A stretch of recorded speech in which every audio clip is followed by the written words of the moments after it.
Effectivement, depuis une semaine, on est en train de faire le maximum pour répondre à l'appel du chef de l'État concernant la 5e édition du Set Setal Sunu Réew. Mais nous, en tant que Pastef Mbao, ce qu'on s'est dit, c'est qu'il y a une responsabilité qui pèse sur nous. Et cette responsabilité-là, c'est de faire notre maximum pour que la population de la commune de Mbao puisse être dans un cadre propice et agréable. Et c'est dans ce sillage-là qu'on a reçu beaucoup de complaintes venant non seulement de la population, mais aussi de la plupart des usagers. Parce que comme vous pouvez le voir et comme vous le constatez, au niveau de la route qui est entre la cité Ndaye-Marie et Cyprès, c'est une route qui est très dégradée, avec des nids de poules.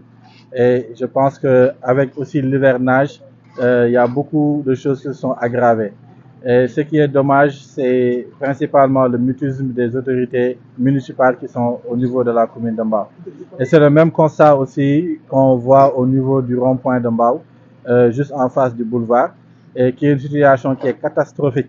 Parce qu'aujourd'hui, même les chauffeurs de clando qui sont là, qui espèrent avoir leur revenu principal à partir de cette activité, ne peuvent plus s'en sortir parce que les frais de maintenance deviennent de plus en plus excessifs, vu l'état de dégradation avancé de la route. Donc, c'est dans ce contexte-là que nous, on s'est dit qu'en tant que patriotes, nous allons le prendre sur nous, et c'est le don de soi. Il n'est pas dit qu'aujourd'hui, c'est l'État qui doit, dans toutes les situations et dans toutes les circonstances, se saisir. Et même si l'État se saisit, il y a un temps de latence, voilà, qu'il faut attendre, le temps juste de faire passer les demandes et tout. Et pendant ce temps-là, nous devons nous investir, faire de notre maximum pour que cette route-là soit restaurée, pour que cette route-là soit rénovée. Et c'est pourquoi nous avons mobilisé toute notre cellule, de même que toutes les bonnes volontés, tous les usagers qui sont au niveau de la commune de Mbao sont venus nous rejoindre pour aujourd'hui mener à bien ce projet. Nous avons aussi voilà, pris certains camions de gravats qu'on a décidé voilà, d'utiliser pour compacter les routes. On a aussi eu quelques machines qui sont à notre disposition, comme la tractopelle.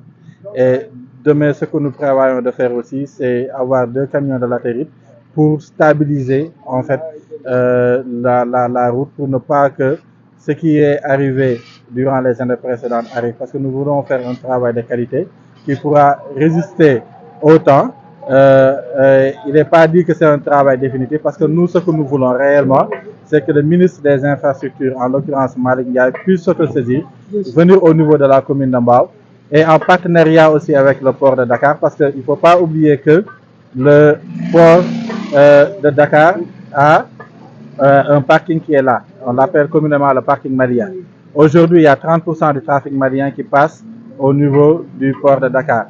Et le garage malien se trouve dans la commune de Mbao. Donc les camions transitent dans la commune de Mbao. Donc il est de la responsabilité aujourd'hui du ministère en charge, ainsi que du ministère des Infrastructures portuaires et maritimes, de prendre les responsabilités et les décisions idoines qu'il faut pour au moins que cette route-là soit restaurée, pour qu'on ait une route, pour que aussi le ministre de l'Hydraulique, en l'occurrence M. Cheikh Tidiane Dièye, qui est venu d'ailleurs à Mbao à 2 reprises, ce qui témoigne de son engagement pour la commune de Mbao, de s'autosaisir aussi par rapport aux canalisations, parce que toutes les villes peuvent être inondées, toutes les communes peuvent être inondées, sauf la commune de Mbao, parce que nous sommes à moins de je pense que 100 mètres de la mer. Donc aujourd'hui, il faut que tous ces travaux-là puissent être faits pour qu'au moins la population puisse souffler.